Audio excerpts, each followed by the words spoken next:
विजेच्या दिव्याचा शोध कोणी लावला? तर बघा जो काही विजेचा दिवा आहे, दिवा म्हणजे कोणचा बघा आपण ज्यावेळेस दुसरी तिसरीला होतो त्यावेळेस बघा ते पिवळे बल्ब राहायचे आणि त्याच्यामध्ये तार राहायची बघा अशी. आता बल्ब नीट नाही फुगा झाला हो. तर थॉमस एडिसन बघा जे बल्ब राहायचे बघा आपले जुने घरामधले आता सगळे आपले LED बल्ब आलेले आहेत. आता हे मोटर चालू करायला ठेवतो आपण फक्त आहे का नाही पिवळा बल्ब. याच्यामध्ये कोणत्या धातूची तार असते तर टंगस्टनला आपण बघा सगळ्यात आपल्याला ज्याचा उच्च जो काही गलनांक आहे तो सगळ्यात उच्च असतो पहा.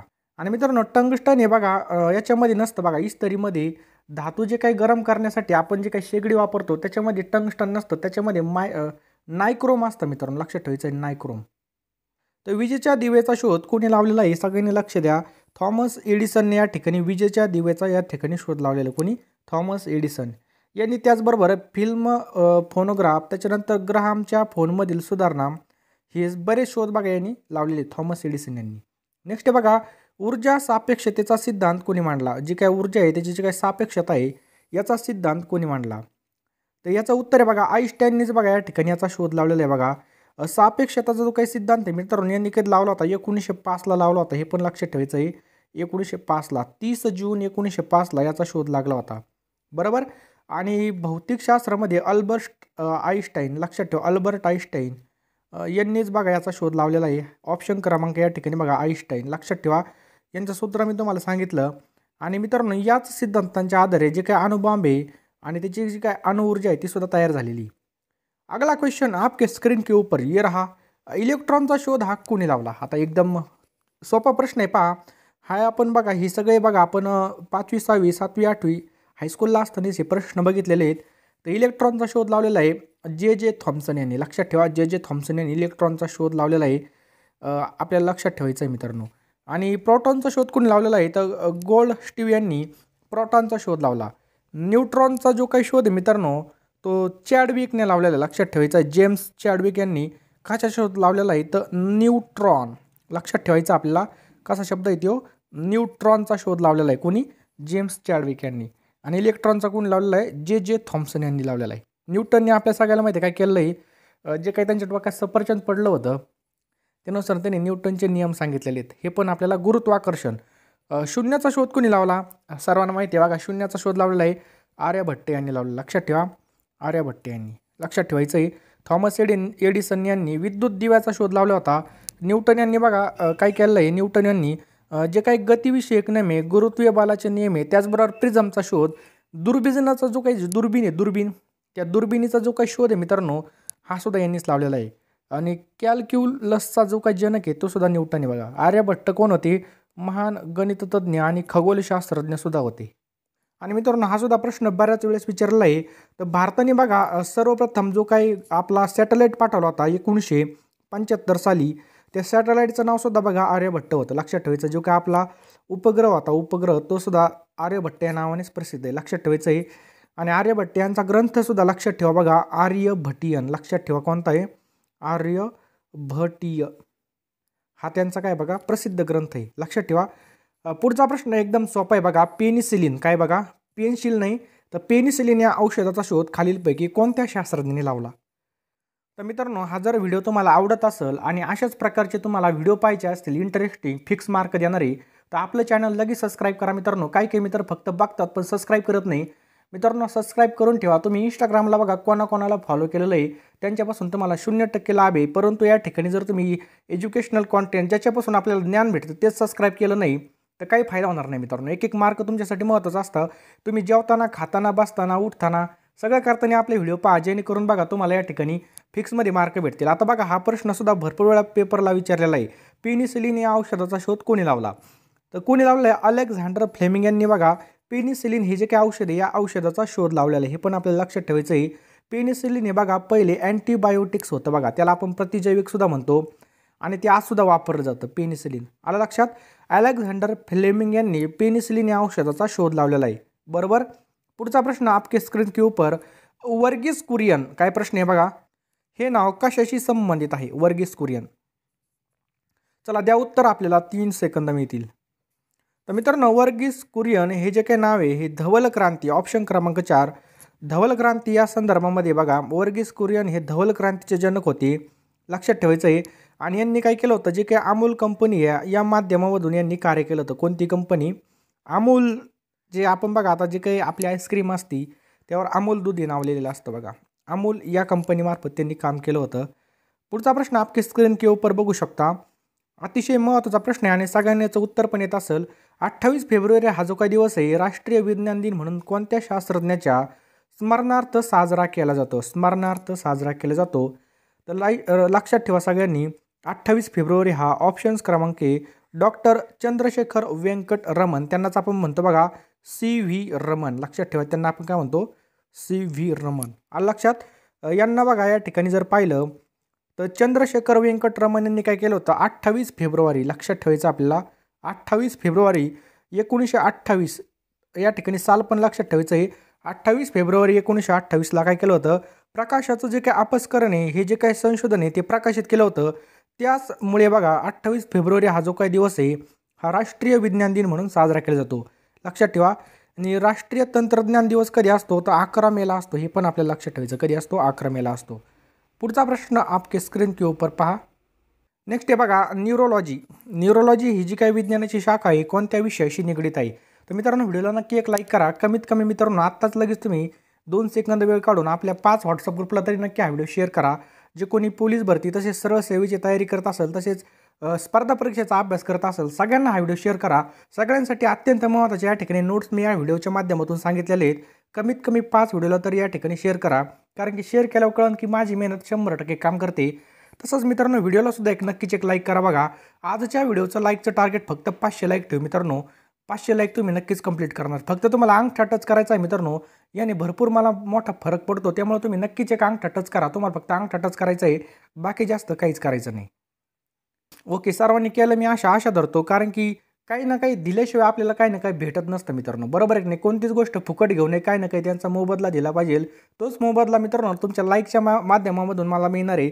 त्यामुळे तुम्ही नक्कीच ते एक लाईक करा. बघा तर न्यूरोलॉजी ही विज्ञानाची शाखा कोणत्या विषयाशी निगडीत आहे?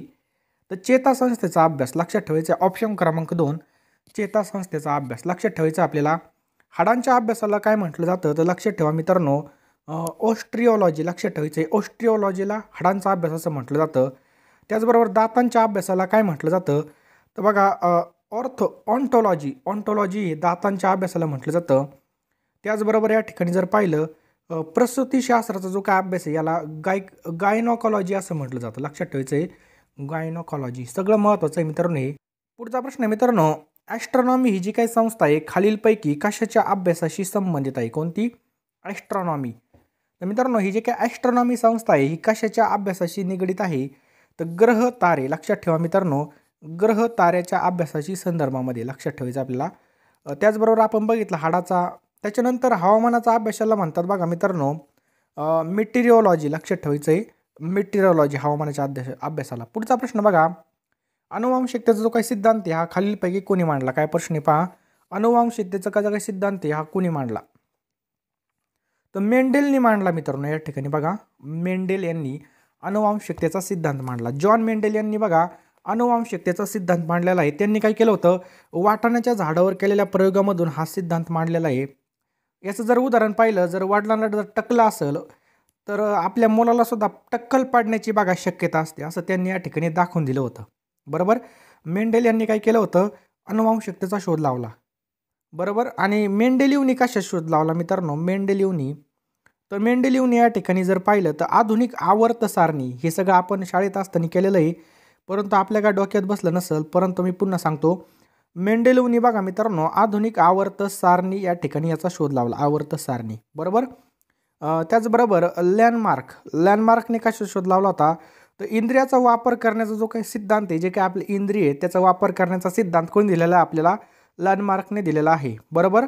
डार्विन. त्याचप्रकारे मित्रांनो मेंडेल. तर मेंडेलने या ठिकाणी अनुवांशिकतेचा सिद्धांत आपण बघितला, अनुवांशिकतेचा सिद्धांत. आणि मेंडेलिव्हने आवर्त सारणी या ठिकाणी शोधलेली आहे. डार्विनने मित्रांनो काय शोधलेलं आहे? तर डार्विनने या ठिकाणी उत्क्रांती. लक्षात ठेवायचं आहे, उत्क्रांतीचा जो काही सिद्धांत आहे हा या ठिकाणी दिलेला आहे. मित्रांनो बघा तुमच्या या ठिकाणी मी किती मार्क पक्की केली. आता यावर कोणता जरी प्रश्न पडला तुम्ही अजिबात विसरणार नाही.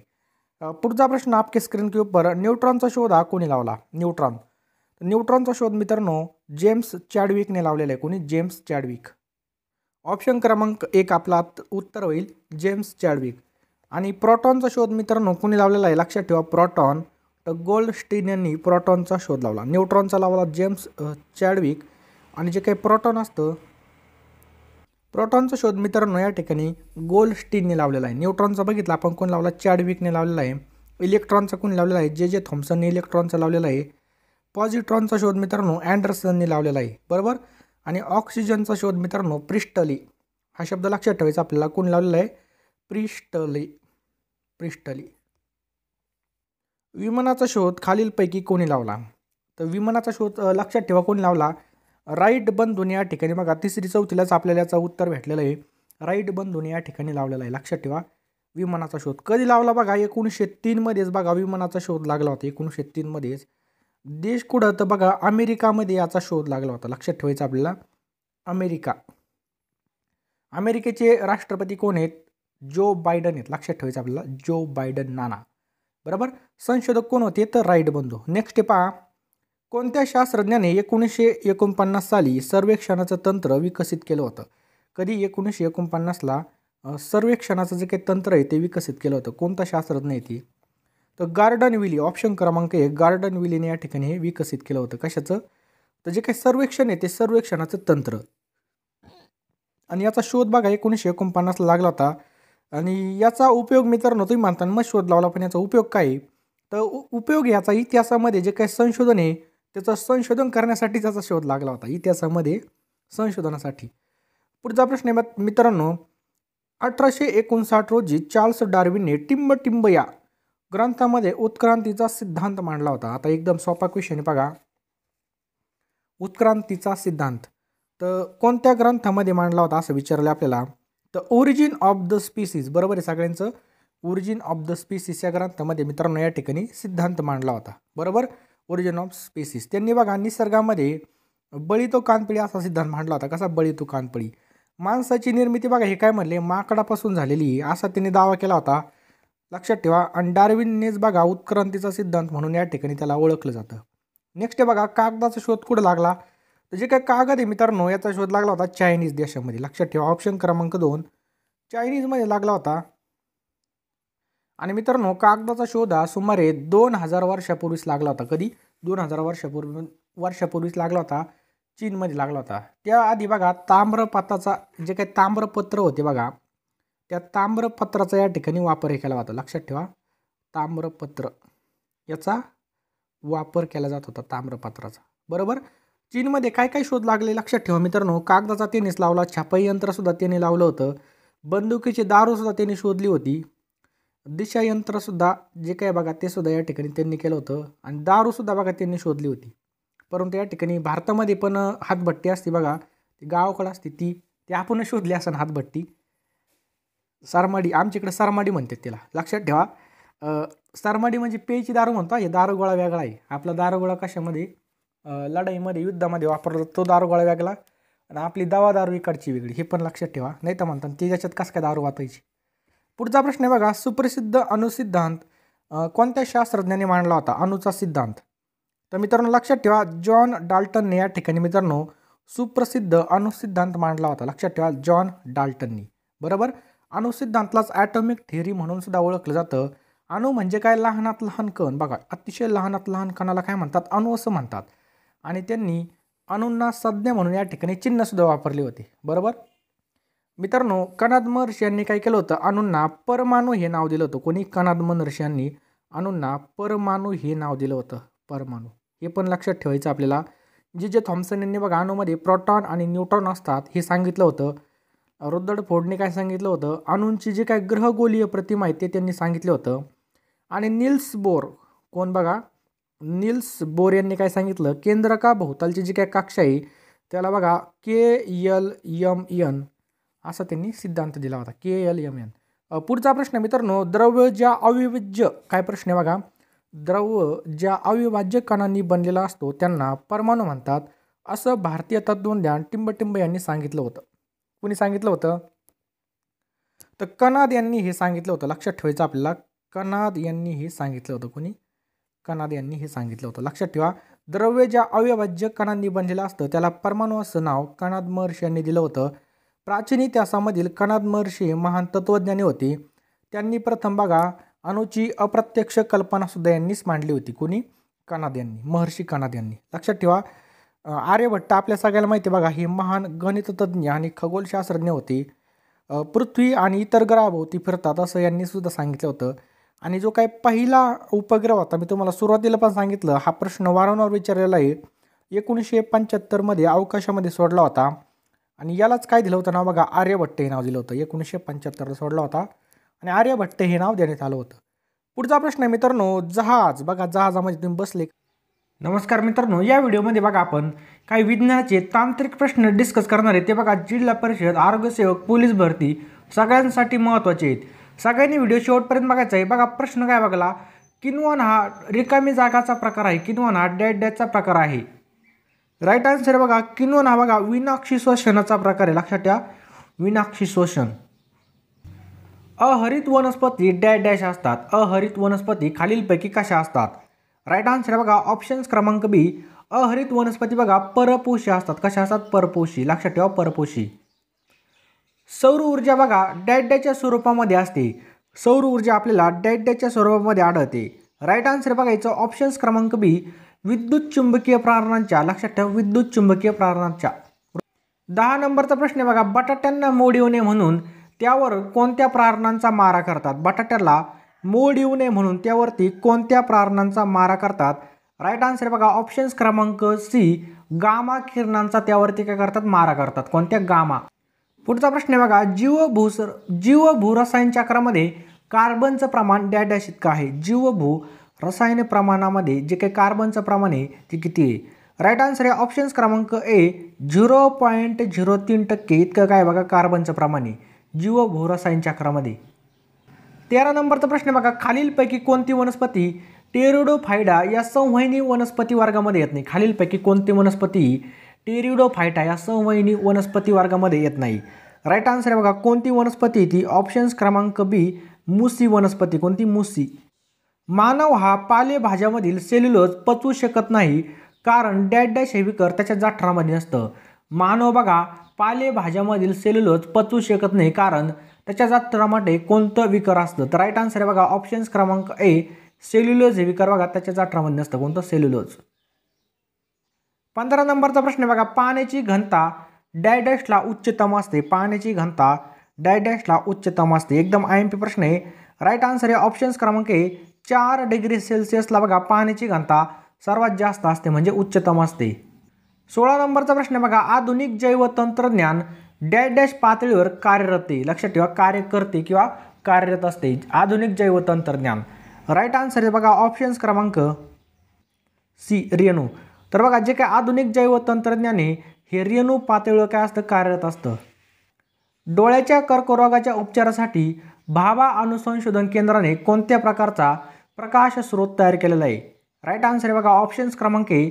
आयोडीन 125. लक्षात ठेवा, आयोडीन 125 हा भाभा अणुसंशोधन केंद्राने प्रकाश स्रोत तयार केलेला आहे. कोणता? आयोडीन 125. कशासाठी? डोळ्याच्या कर्करोगाच्या उपचारासाठी. 18 नंबरचा प्रश्न बघा, किती तीव्रतेचा असलेल्या ध्वनीचं सततच्या संपर्कामुळे कायमचा बहिरेपणा येऊ शकतो? म्हणजे आपण जर तेवढ्या ध्वनीच्या संपर्कामध्ये आलो तर कायमचा आपण बहिर होऊ शकतो. राईट आन्सर आहे बघा ऑप्शन्स क्रमांक ए. 100 dBच्या वर. लक्षात ठेवा 100 dBच्या वरती इतका जर बघा आपल्याला कायम ध्वनी ऐकू आला किंवा आपण त्याच्या संपर्कामध्ये आलो तर आपल्याला कायमचा बहिरेपणा येऊ शकतो. आलं लक्षात? कायमचा. तर मित्रांनो बघा आपला ठीक 1 वाजता म्हणजे आता बघू शकता तुम्ही 1:15चा टाईम झाला आहे व्हिडिओ रेकॉर्ड करताना. लगेच आपला 15 मिनिटामध्ये लगेच मोफत क्लास चालू होणार आहे. खाली डिस्क्रिप्शन बॉक्समध्ये आपल्या क्लासची लिंक आहे. बघा क्लासची लिंक आहे आपल्या खाली डिस्क्रिप्शन बॉक्समध्ये. आपले बघा डेली मोफत क्लास असतात 5 तासमध्ये. त्यामध्ये आपण बघा गणित, बुद्धिमत्ता, मराठी व्याकरण, GK सगळं काही कव्हर करून घेत असतो. आता बघा ZDPचा पेपर आहे. ZDPसाठी एकदम अत्यंत महत्त्वाचे प्रश्न आपण या ठिकाणी डिस्कस करणार आहे. त्यामुळे बघा आपल्याला काय करायचं आहे, तर बघा खाली डिस्क्रिप्शन बॉक्समध्ये आपण लिंक टाकलेली आहे आपल्या क्लासची. आता ठीक 1 वाजता चालू होणार आहे लगेच. आणि तुम्ही अजूनसुद्धा अनअकॅडमी ॲप्लिकेशन डाउनलोड नसेल केलं तर लगेच डाउनलोड करून घ्या मित्रांनो, जेणेकरून तुम्हाला लगेचच्या लगेच काय होईल, नोटिफिकेशन मिळत जाईल. लगेच करा मित्रांनो. फक्त तुम्हाला जर इन्व्हाइट कोड मागितला तर आपला इन्व्हाइट कोड काय बघा SMB10 या ठिकाणी आपण लिहिलेलाच आहे कॅपिटलमध्ये SMB10 आपला काय कोड आहे. हा जर तुम्ही रेफरल कोड यूज केला तर तुम्हाला पूर्णपणे मोफत क्लास बघता येऊ शकतात. लक्षात ठेवा 1ही रुपया चार्ज नाही घेता. एकदम मोफत आहे लगेच या मित्रांनो, कारण की बघा आता ZP ची भरती सुद्धा चालू झाली, त्या ठिकाणी तांत्रिक प्रश्न, गणित बुद्धिमत्ता सगळं आपलं कव्हर करून घेतलं जाणार आहे। लगेच करा मित्रांनो फॉलो आणि आपल्या प्रोफाईलला सुद्धा नक्कीच फॉलो करा। चला आता आपला पुढचा प्रश्न बघूयात। पुढचा प्रश्न काय बघा, इमारतीच्या विजेवर चालणाऱ्या पाळण्यातून वर जाताना व्यक्तीचं वजन कसं होतं? तर बघा इमारतीचा जो काही पाळणा असतो किंवा जो त्याला आपण लिफ्ट म्हणतो, लिफ्टमधून वरती जाताना जर आपलं वजन जाणवलं तर बघा कमी झाल्यासारखं आपल्याला जाणवत असतं। पुढचा प्रश्न बघा, फ्युएल सेल पासून विद्युत तयार करण्यासाठी वापरणाऱ्या हायड्रोजनची निर्मिती खालीलपैकी कशापासून केली जाते? तर राईट आन्सर बघा, त्याची निर्मिती पाण्यापासून केली जाते। कशापासून? पाण्यापासून। पुढचा प्रश्न बघा, निष्क्रिय वायू हे डॅश डॅश असतात, निष्क्रिय वायू टिंब टिंब असतात। तर बघा रासायनिक क्रिया करू शकणारे का न करू शकणारे? राईट आन्सर आहे रासायनिक क्रिया न करू शकणारे, लक्षात ठेवा न करू शकणारे निष्क्रिय वायू। गाईचे दूध पुढीलपैकी कशाचा महत्त्वाचा स्रोत आहे? गाईचं दूध हे पुढीलपैकी कशाचा महत्त्वाचा स्रोत आहे? कशाचा महत्त्वाचा स्रोत आहे? व्हेरी व्हेरी इम्पॉर्टंट प्रश्न आहे। राईट आन्सर आहे बघा ऑप्शन्स क्रमांक ए अजीवनसत्व। लक्षात ठेवा गाईचं दूध हे पुढीलपैकी कायचा महत्त्वाचा स्रोत आहे? तर अजीवनसत्वाचा स्रोत आहे। 23 नंबरचा प्रश्न काय बघा, खालीलपैकी कोणतं खरं फळ आहे? खालीलपैकी कोणतं खरं फळ आहे? तर बघा खालीलपैकी विचार केला तर बघा नारळ, बघा नारळ बघा खरं फळ आहे। लक्षात ठेवा नारळ हे खरं फळ आहे। 24 नंबरचा प्रश्न काय आहे, डॅश डॅश या पदार्थाची विशिष्ट उष्माधारकता सर्वाधिक असते? कोणत्या पदार्थाची असते? राईट आन्सर आहे बघा ऑप्शन्स क्रमांक सी पाण्याची। पाण्याची बघा उष्माधारकता सर्वात जास्त असते। कशाची? पाण्याची। खोकला येणे आणि आपल्या थुक्यामधून रक्त पडणे ही कोणत्या रोगाची लक्षणे आहेत? खोकला येणे आणि आपल्या थुंकीमधून रक्त पडणे खालीलपैकी कोणत्या रोगाची लक्षणे आहेत? व्हेरी व्हेरी इम्पॉर्टंट प्रश्न आहे। राईट आन्सर आहे बघा ऑप्शन्स क्रमांक सी क्षय, त्याला आपण काय म्हणतो? टीबी रोग असं म्हणतो। कोणतं? टीबी। 27 नंबरचा प्रश्न आहे, जेव्हा मनुष्य उपग्रहाद्वारे पृथ्वीभोवती फिरतो तेव्हा त्याचं वजन कसं होतं? जेव्हा मनुष्य उपग्रहाद्वारे पृथ्वीवरती फिरतो तेव्हा त्याचं वजन कसं होतं? राईट आन्सर बघा ऑप्शन क्रमांक डी 0 होतं। लक्षात ठेवा 0। 28 नंबरचा प्रश्न काय बघा, खालीलपैकी कोणता रोग हा ड जीवनसत्वाच्या अभावी होतो? खालीलपैकी कोणता रोग हा ड जीवनसत्वाच्या अभावामुळे होतो? आपल्या सगळ्यांना माहीत पाहिजे ड जीवनसत्वाच्या अभावामुळे कोणता रोग होतो? मूळदोष रोग होतो। कोणता? मूळदोष। पुढचा प्रश्न काय बघा, जे काय GSR हे जे काय उपकरण आहे कशाच्या मापनासाठी वापरतात? कोणतं GSR हे उपकरण कशाच्या मापनासाठी वापरलं जातं? राईट आन्सर बघा ऑप्शन्स क्रमांक सी डोळ्याची क्षमता। कशाची क्षमता? डोळ्यांची क्षमतेसाठी हे उपकरण वापरलं जातं। 30 नंबरचा प्रश्न काय बघा, आतड्यातील जीवाणूमुळे पुढीलपैकी कोणतं जीवनसत्व तयार होतं? जे काय बघा आपला आतडे त्यामधील जीवाणूमुळे कोणतं जीवनसत्व तयार होतं? एकदम महत्त्वाचा प्रश्न आहे। राईट आन्सर आहे ऑप्शन्स क्रमांक डी के जीवनसत्व। कोणतं? के जीवनसत्व तयार होतं। कोणतं? के जीवनसत्व। 31 नंबरचा प्रश्न काय बघा, ज्या निरीक्षणामध्ये काही घटकांची निरीक्षकाकडून दखल घेतली जात नाही त्याला काय म्हणतात? काही निरीक्षकाकडून ज्या घटकांची दखल घेतली जात नाही त्याला आपण काय म्हणतो? राईट आन्सर आहे त्याला म्हणतो बघा अपूर्ण निरीक्षण। लक्षात ठेवा अपूर्ण निरीक्षण। 33 नंबरचा प्रश्न काय बघा, डॅश डॅश हे मानव निर्मित मूलद्रव्य, टिंब टिंब हे मानव निर्मित मूलद्रव्य आहे।